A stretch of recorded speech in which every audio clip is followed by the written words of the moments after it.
सबका विकास हो और सबको इंसाफ हो। झगड़ा कोई नहीं चाहता इस देश में। झगड़ाएं तो इस लोकतांत्रिक देश में जो राजतांत्रिक व्यवस्था चलाने वाले लोग हैं वो चाहते हैं कि झगड़े से अलगाव हो और उस अलगाव की वो राजनीति करें, वो भी मैं होने नहीं दूंगा। संजय जी, आपने जैसे बोला कि सुप्रीम कोर्ट ने जैसे वर्डिक्ट दिया था राम मंदिर का, तो उस वर्डिक्ट में साफ लिखा था सुप्रीम कोर्ट में कि इसको एक एक्सेप्शनल केस मानना चाहिए, क्योंकि यहाँ पे प्रूवन था कि वहां पे राम मंदिर की कोई भी स्थापना नहीं थी, लेकिन क्योंकि हमारे कंडीशंस को देखते हुए और उस टाइम के माहौल को देखते हुए उन्होंने ये ऐलान किया कि ओके, राम मंदिर को वहां पे स्थापित किया जाए और इतने पोर्शन में मस्जिद को बनाया जाए। तो अगर इस तरह के सिलसिले को अगर चलाया जाए तो हर दूसरे जगह हर दूसरे दिन नहीं, ऐसा नहीं है। यहाँ पे देखिए 2 ही 3 विषय हैं जो विवाद, जिसपे हिंदू भावनाओं को भड़काने का काम किया जा रहा है या जिसमें मुस्लिम भावनाओं को भड़काने का प्रयास किया जा रहा है। संपूर्ण भारत देश में तो लाखों करोड़ों मंदिर होंगे, लाखों मस्जिदें हैं, सबका हम इज्जत सम्मान करते हैं। लेकिन ये 2-3 विवाद जो है, चूंकि राजनीतिक दलों ने राजनीतिक मुद्दे बना दिए और उसका लाभ लेकर के सरकारें बना दी और एक निरंकुश सरकार बना करके भारत देश के अंदर अपनी तानाशाही चला रहे हैं और अपने विदेशी एजेंडे को अनुपालित कर रहे हैं। इसलिए मैं सभी से अपील करता हूं, हाथ जोड़ करके अपील करता हूं, हिंदू भाइयों से, बहन बेटियों से, मुसलमान बहन बेटी भाइयों से, कि कुछ जो ऐसे एक्सेप्शनल मुद्दे हैं उनमें शांति के साथ में निपटने देना चाहिए। उसमें हमें विवाद में किसी के भी बहकावे में आकर के लड़ने नहीं जाना चाहिए। ये मेरी एक हाथ जोड़ करके सबके साथ में अपील है, क्योंकि मैं चाहता हूं कि हमारा जो समय है, हिंदू मुसलमान भाई बहनों का जो समय है, वो विकास में, डेवलपमेंट में, खुशहाली में लगना चाहिए, जेबें मजबूत करने में लगना चाहिए, समाज के अंदर मानवता, इंसानियत को बनाए रखने के कार्यों में लगना चाहिए। सामाजिक आंदोलन जैसे मैंने चलाया global warming summit, Akhil Bharatiya व्यापार महासभा ने 18 स्टेट में पर्यावरण के लिए वृक्ष लगाने का अभियान चलाया। दिल्ली में भी लोग अपनी आवाज में प्रचार करवाते हैं, पार्टी का अपने प्रचार करते हैं, नकल करते हैं। मैंने लेकिन यहाँ आवाज चलाई रेडियो मिर्ची, रेडियो नशा। मैंने कहा भाइयों बहनों, मैं संजय अग्रवाल, मैं आपका आह्वान करता हूं कि आओ हम सब मिलकर के एक एक वृक्ष लगाएं और भारत वर्ष को पर्यावरण से खुशहाल बनाएं। तो कार्य इसके लिए होना चाहिए कि सब लोग पेड़ लगाओ, सब सांस लो। उसमें जो खर्चा आया, जो चीजें हुई, वो हम लोगों ने बहन किया, चाहे हमारे साथियों ने बहन किया, लेकिन फायदा पूरे देश को हो। तो मानसिकता और नियत का खेल है। अगर देखिए, दूध है पौष्टिक, चाहे भैंस दे, चाहे गाय दे, गौ माता दे, ये जितने भी इस तरह के हमारे एनिमल्स हैं, जितने भी लोग हैं, हम उनको चाहे भगवान की दृष्टिकोण से देखें, चाहे किसी दृष्टिकोण से देखें, लेकिन सबसे बड़ा दृष्टिकोण जो होता है वो प्रकृति का दृष्टिकोण है। पंच तत्व, पेड़ लगाओ, सब सांस लो। उसमें जो खर्चा आया, जो चीजें हुई, वो हम लोगों ने बहन किया, चाहे हमारे साथियों ने बहन किया, लेकिन फायदा पूरे देश को हो। तो मानसिकता और नियत का खेल है। अगर देखिए, दूध है पौष्टिक, चाहे भैंस दे, चाहे गाय दे, गौ माता दे, ये जितने भी इस तरह के हमारे एनिमल्स हैं, जितने भी लोग हैं, हम उनको चाहे भगवान की दृष्टिकोण से देखें, चाहे किसी दृष्टिकोण से देखें, लेकिन सबसे बड़ा दृष्टिकोण जो होता है वो प्रकृति का दृष्टिकोण है। पंच तत्व, वो हिंदू मुसलमान सब उसकी पूजा करते हैं, क्योंकि सूर्य नहीं आएगा तो एनर्जी नहीं मिलेगी, धरती नहीं होगी तो चलेंगे नहीं, आकाश नहीं होगा तो पानी नहीं मिलेगा हमको, तो वायुमंडल में अच्छी सांस लेने की हवा चाहिए। ऐसे जो भी ऐसे और हमारे सबके अंदर आत्मा है, जो भी लोग हैं, चाहे पेड़ पौधे होंगे, उनका नाश करोगे तो आपको अच्छी हवा नहीं मिलेगी। ऐसे भैंस और गाय नहीं होगी, बकरी नहीं होगी, तो उसका दूध पी के अपने को पौष्टिक नहीं बना पाएंगे।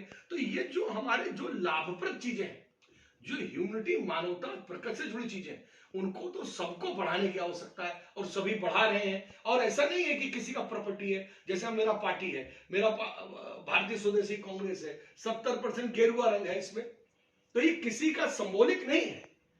ये तो भगवान सूर्य से एनर्जी मांग रहे हैं, काम हमको एनर्जी लो। नीला रंग है हमारा, रॉयल ब्लू कलर हमारा 30% इसमें हमारे झंडे में। हम आकाश से करें कि आशीर्वाद ऐसा दो कि पूरा देश का ब्रह्मांड खुशहाली की तरफ बढ़े। हमारी नियत का फर्क है। अभी मैं एक बात उठाई थी, मैंने चुनाव के पहले पोस्टर लगाते, कहते स्वच्छ भारत। मतलब मैंने देखा, मैंने इतना गंदा टॉयलेट है वहां पर, होली गेट के आसपास, उधर देखो तमाम हैं, बातें बहुत की गई, सच में लगाए कहां गए? अभी यहां चले जाइए 2-4 किलोमीटर में एक टॉयलेट दिखा दीजिए पब्लिक के लिए, जहां बैठी, कहां लगाए गए?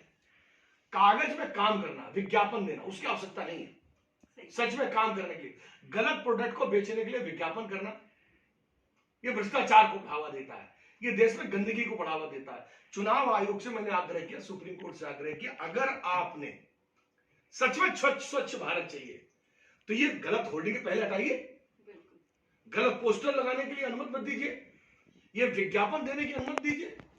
क्या इससे गंदगी नहीं फैलती है? इससे हमारे देश का नुकसान नहीं होता है? इससे हमारे जो चौराहे आप लगाते हैं, लोग देखने लगते हैं, एक्सीडेंट हो जाता है, इससे एक्सीडेंट नहीं होता? जाने कितने ऐसे विषय हैं जिसमें चर्चा की जा सकती है। आप कहते हैं 40 लाख रुपए विधानसभा का चुनाव होगा, मैं विरोध करता हूं इस बात का। हमारे देश की मानसिकता को शुद्ध और स्वस्थ करने की आवश्यकता है।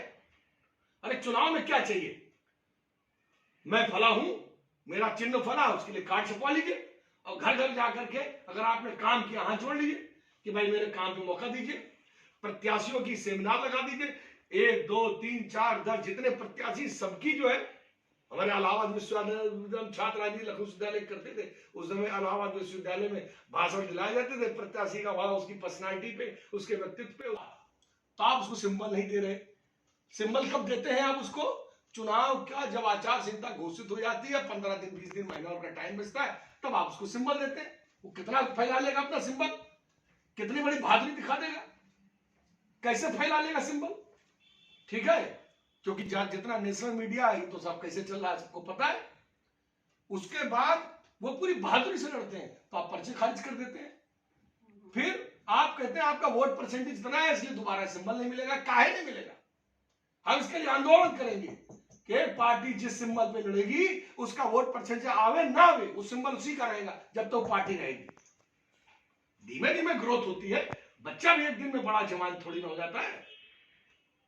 कहने का तात्पर्य है कि इस देश में इंसाफ की लड़ाई ये भारतीय स्वदेशी कांग्रेस लड़ेगी, और मैं सारे देश के समस्त उन राजनीतिक पार्टियों का आह्वान करता हूं जो बगैर सिंबल की वजह से देश में अपनी पार्टी का फैलाव नहीं कर पा रहे, अपने मुद्दों को नहीं बढ़ा पा रहे। मैं उन सबके प्रतिनिधित्व करने के लिए, उनके लिए गोली खाने के लिए, उनके लिए संघर्ष करने के लिए, भाई संजय अग्रवाल तुम्हारे लिए खड़ा।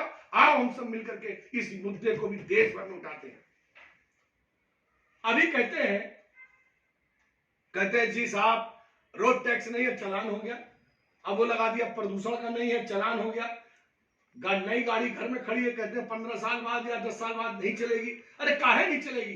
कसूर के पैसे से आदमी गाड़ी खरीदता है, कसूर के पैसे से करता। अगर उसकी गाड़ी चली नहीं है ज्यादा और उसकी गाड़ी फिट है, आप फिटनेस सर्टिफिकेट आप दीजिए। अनफिट गाड़ियों को आप हटा सकते हैं, फिट गाड़ियों को हटाने का अधिकार किसको मिलता है? ये पैसे आपने दिए थे क्या उसको गाड़ी खरीदने के लिए? फिर उसके बाद आप हर चीज में जुर्माना लगा देते हैं। आप गाड़ी बैठ करके जाइए, आज भी इस समय, आज की तारीख में मास्क लगाओगे आप पे चलान है। और ये महाराज ये लोग लाखों लाखों आदमी की रैली कर रहे हैं, इन पे कौन चलान लगाएगा? काहे का गुड गवर्नेंस देश के अंदर है? इसकी लड़ाई लड़ने के लिए हम आए, इस गुड गवर्नेंस के लिए। आप कहते हैं कि हम एक समान नागरिक संहिता लगाएंगे, लगाओ, हम भी कहते हैं लगाओ, लेकिन अपने में वीवीआईपी कल्चर में और ताकतवर और गरीब और मजलूम में भी तो समानता लाओ। वो कौन लाएगा? वो कौन लाएगा? वो संजय अग्रवाल लाएंगे, जिंदा रहेंगे तो काम करते रहेंगे देश के लिए, देश की जनता के लिए। रोड टैक्स लोगे, ये लोगे, सड़कें तो बनाओ देश में जनता के रहने लायक। खड्डे में गिर गई गाड़ी, आदमी मर गया, उसमें कौन टैक्स, कौन जुर्माना देगा? उसके लिए देगी सरकार जुर्माना? नहीं है व्यवस्था। तो बहुत सी कमियां हैं इस देश में काम करने के लिए। 75 साल में इन लोगों की नीयत ठीक नहीं थी तो नहीं कर पाए। संजय अग्रवाल की नीयत ठीक है, भारतीय स्वदेशी कांग्रेस की नीयत ठीक है।